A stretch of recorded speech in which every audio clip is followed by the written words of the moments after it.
अस्सलाम वालेकुम, सबको प्यार भरा सलाम। आप देख रहे हैं यूरो वीज़ा न्यूज़ और मैं हूं शाहिद सदीकी। अच्छा जी, आज की जो वीडियो है इसके अंदर जो इन्फॉर्मेशन देने लगा हूं, न्यूजीलैंड वर्क परमिट के बारे में जो है वो इन्फॉर्मेशन है। बहुत अच्छी वीडियो है। अगर आप इसको मुकम्मल सुनेंगे, देखना तो एक तरफ की बात है, लेकिन आपको सुनना है। अगर आप न्यूजीलैंड के अंदर जॉब करना चाहते हैं तो फिर इस वीडियो को आपने बड़े गौर से सुनना है। इसके अंदर आज मैं आपको बताऊंगा कि आपने ये वीज़ा किस तरीके से लेना है और इसकी वीज़ा फ़ीस कितनी होगी और ये वीज़ा जो है कितनी देर का होगा। इसके अंदर आपको क्या क्या बेनिफिट होंगे। इसके अंदर कुछ ऐसी जो गलत फहमियाँ लोगों को होती हैं वो भी मैं दूर करूंगा, वो भी बताऊंगा कि वो किस तरीके से आपने जो है इसकी फ़ीस देनी है। सबसे पहले हम बात कर लेते हैं इस वीज़े की फ़ीस की। इसकी वीज़ा फ़ीस जो है 1540 न्यूजीलैंड के डॉलर्स हैं। अब आपने ये सुन के घबराना नहीं है कि आपने अप्लाई करना है तो आपने ये वीज़ा फ़ीस जो है साथ में ही देनी है। नहीं, ऐसा नहीं है। यही बहुत ज़्यादा गलतफहमियाँ होती हैं लोगों को। तो आज आपकी ये गलतफहमी को मैं दूर करूँगा कि वो फ़ीस आपने किस तरीके से देनी है। सबसे पहले हम बात कर लेते हैं ये वीज़ा है कौन सा। ये है जी, न्यूजीलैंड ने 2025 के एंड दिसंबर में इन्होंने ये वीज़ा निकाला है, जो कि एग्रीकल्चर वीज़ा है। 3 साल का ये वीज़ा है। लेकिन ये आपने लेना कैसे है? ये लेना आपने ऐसे है जो कि गवर्नमेंट की ऑफिशियल वेबसाइट है, वहाँ पे ही आपको ये इनके एम्प्लॉयर मिलेंगे।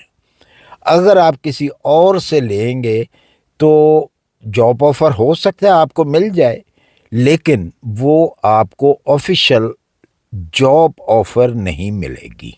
ये मैं आपको बता दूं, क्योंकि आप उस कैटेगरी में नहीं आएंगे। क्योंकि बहुत सारे ऐसी कंपनीज़ हैं या उनके जो प्रोग्राम चल रहे हैं न्यूजीलैंड के, उसके अंदर बहुत सारी कंट्रीज़ आती भी हैं और बहुत सारी कंट्रीज़ नहीं भी आती। तो इसलिए लिहाजा आपने वही जो आपको मैं दूंगा वेबसाइट, उसी के ऊपर आपने अप्लाई करना है। अगर तो आपको जॉब ऑफ़र मिल जाती है तो फिर समझें आपका काम पक्का होगा। अगर आप अपनी मर्ज़ी से किसी और वेबसाइट से जाके जॉब ऑफ़र ले लेते हैं तो उसके बारे में मैं आपको कुछ नहीं कह सकता, क्योंकि हो सकता है कि वो जॉब ऑफ़र आपको मिले लेकिन वीज़ा ना मिले। आप पेमेंट कर दें उस वीज़े की, वीज़ा फ़ीस आप दे दें, लेकिन आपको इनकार हो जाए। इसलिए आपको इन चीज़ों का जो है वो ध्यान रखना है। वो वेबसाइट जो है मैं डिस्क्रिप्शन के अंदर दे दूँगा, जो कि ऑफिशियल गवर्नमेंट की वेबसाइट है। क्योंकि आपको पता है कि जब भी बाहर की कंट्रीज़, यानी कि अगर आप इंडिया में रहते हैं या पाकिस्तान में कहीं भी आप रहते हैं, तो वहाँ से बाहर की जो कंट्रीज़ हैं, यूरोपियन कंट्रीज़ या स्कैंडिनेविया कंट्रीज़ या ये न्यूजीलैंड और इस किस्म की जो कंट्रीज़ हैं, इनके अंदर जब भी किसी वर्कर की ज़रूरत होती है सॉरी, तो गवर्नमेंट जो है सबसे पहले यही कहती है जी कि आप अपने मुल्क के अंदर से लेबर लें। तो उसका एक तरीकाकार होता है कि उनको अपनी एडवर्टाइजमेंट करनी पड़ती है, इश्तिहार लगाने पड़ते हैं, चाहे वो अखबार में लगाएं या टीवी में दें या किसी तरीके से वो अपनी एडवर्टाइजमेंट करें। उसका दौरानिया भी होता है गालिबन 3 मंथ। तो 3 मंथ तक उनके जो इश्तिहारबाजी है वो चलती है। अगर 3 मंथ के अंदर उनको वहाँ से वर्कर नहीं मिलता तो फिर उनको इमिग्रेशन कहती है जी ठीक है, अब आप जहाँ से मर्ज़ी जो है वो अपने वर्कर्स को बुला सकते हैं ताकि आपका काम जो है वो ना रुके। ये सीजनल वर्क वीज़े हैं। ये भी सीजनल कह रहा हूँ, एग्रीकल्चर के, फार्मिंग के ये वीज़े होते हैं। तो ये भी उसी से रिलेटेड ही हैं। इनकी सबसे बड़ी जो शर्त है वो ये है कि अगर आपने लास्ट 6 ईयर, जो 6 साल गुजरे हैं, اس کے اندر اگر آپ نے 3 سال بھی کہیں فارمنگ کا کام کیا ہوگا تو آپ کے پاس اس کا کوئی نہ کوئی ایسا سرٹیفکیٹ ہونا چاہیے، کوئی آپ کا ایکسپیرینس ہونا چاہیے کم سے کم 3 سال کا، تو تب ہی آپ اپلائی کر سکتے ہیں۔ اگر آپ کے پاس ایکسپیرینس نہیں ہے لاسٹ 3 ایئر کا، یعنی کہ آپ ٹوٹل 6 ایئر انہوں نے بتائے ہیں، اور 6 ایئر میں سے 3 ایئر جو ہیں وہ آپ کا ایکسپیرینس ہونا چاہیے۔ بے شک وہ آپ کی پے سلپیں ہیں، وہ آپ ثبوت دے سکتے ہیں، آپ کے ساتھ کوئی ایگریمنٹ ہوا ہے وہ آپ دے سکتے ہیں ثبوت کے طور پہ۔ کوئی بھی ثبوت جو ہے آپ کے پاس جو کہ آپ نے 3 سال یہ ورک کیا ہوا ہے تو آپ پھر ایلیجیبل ہوں گے، آپ کو یہ نیوزی لینڈ کا ویزا جو ہے مل سکتا ہے۔ اور فیس جو میں نے آپ کو بتائی ہے کہ اس کی جو فیس ہے 1540 نیوزی لینڈ ڈالر، وہ آپ نے کس طریقے سے پے کرنے ہیں۔ سب سے پہلے تو آپ نے لینی ہے جاب آفر، جو کہ جاب آفر آپ نے ویب سائٹ سے لینی ہے۔ اگر تو آپ کو وہ جاب آفر مل جاتی ہے، وہ لیٹر مل جاتا ہے، اس کے اندر آپ نے اچھے طریقے سے چیک کرنا ہے کہ کیا اس جاب لیٹر کے اوپر اس کمپنی کا نام ہے جس کو آپ نے اپلائی کیا۔ یہ بھی آپ نے یاد رکھنا ہے اپلائی کرتے وقت، ایک تو اس کا نام آپ کے پاس ہونا چاہیے اسی ایگریمنٹ کے اندر، جو آپ کو ایگریمنٹ آیا ہے، جاب آفر جو آپ کو آئی ہے اس کے اوپر اس کی لوکیشن ہونی چاہیے۔ یہ سب کچھ جو ہے امیگریشن نے چیک کرنا ہے۔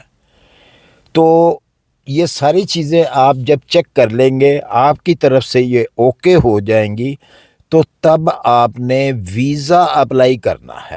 اب ویزا آپ نے کیسے اپلائی کرنا ہے؟ یہ کرنا ہے آپ نے امیگریشن نیوزی لینڈ کو، اس کی ویب سائٹ پہ جانا ہے، اور ان کو اپنا جو ہے وہ بار کوڈ آئے گا آپ کا، وہ بار کوڈ آپ جب دیں گے تو وہ آپ کی ویب سائٹ جو ہے امیگریشن کی وہ اوپن ہوگی، تو اس کے اندر آپ یہ سبمٹ کریں گے اپنا جاب لیٹر، اور وہیں پہ آپ کو آپ کی کمپنی بھی نظر آئے گی جو کہ امیگریشن کی طرف سے وہ کمپنیوں کے نام دیے گئے ہوئے ہیں، اس کے اندر یہ کمپنی آپ کی ہونی چاہیے۔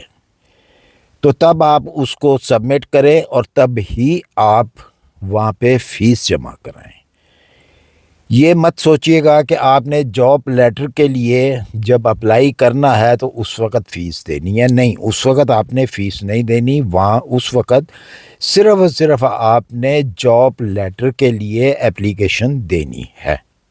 ساتھ میں جو میں نے آپ کو ڈاکومنٹس بتائے ہیں، آپ کا ایکسپیرینس جو ہے 3 سال کا، 6 سال میں سے 3 سال جو ہے وہ آپ نے ورک کیا ہو، اس کے جو بھی آپ کے پاس ڈاکومنٹس ہیں، آپ کے پاس پے سلپ ہیں یا جو بھی ہے آپ کے پاس کوئی ایگریمنٹ ہے اس کمپنی کا جہاں پہ آپ نے اس فارم کا جہاں پہ آپ نے کیا ہوا ہے یہ کام، تو وہ آپ نے ساتھ لگا کے اٹیچ کر کے تو ان کو دینے ہیں۔ فیس آپ نے اس وقت دینی ہے جب آپ نے ویزا اپلائی کرنا ہے، اس سے پہلے آپ نے یہ فیس نہیں دینی۔ تو فیس تبھی لی جائے گی آپ سے جب آپ کا اس امیگریشن سائٹ کے اوپر آپ کی اس کمپنی کا نام ہوگا، اس کے مالک کا نام ہوگا، اور ہر چیز آپ کے ساتھ میچ کرتی ہوگی۔ یہ آپ نے اچھے طریقے سے پہلے دیکھ لینا ہے، اس کے بعد جو ہے آپ نے وہ فیس جو ہے بائی کارڈ جو ہے وہ جمع کروانی ہے۔ تو یہ اس کا پروسیجر ہے کہ ویزا آپ نے اس طریقے سے لینا ہے۔ اگر آپ اپنے طریقے آزمائیں گے یا کسی کے کہنے کے اوپر، فیک ایجنٹوں کے کہنے کے اوپر آپ کام کریں گے تو وہ ایک تو وہ آپ سے پیسے لیں گے آپ سے اپلائی کروانے کے، اور دوسرا آپ کی جو فیس ہے وہ بھی جاتی رہے گی اور وہ بھی جاتا رہے گا۔ اس لیے یہ کام جو ہے آپ نے بڑے اچھے سے جس طریقے سے بتایا گیا ہے اسی طریقے سے آپ نے جو ہے وہ کرنا ہے، ایک ایک چیز کو آپ نے چیک کرنا ہے، چیک کرنے کے بعد جو ہے آپ نے فیس دینی ہے. جب یہ آخری مرحلہ آ جائے گا تب آپ نے فیس جمع کرانی ہے، ویزا فیس. اس سے پہلے آپ نے کوئی فیس نہیں جمع کروانی، نہ ہی آپ نے کسی ایجنٹ سے یہ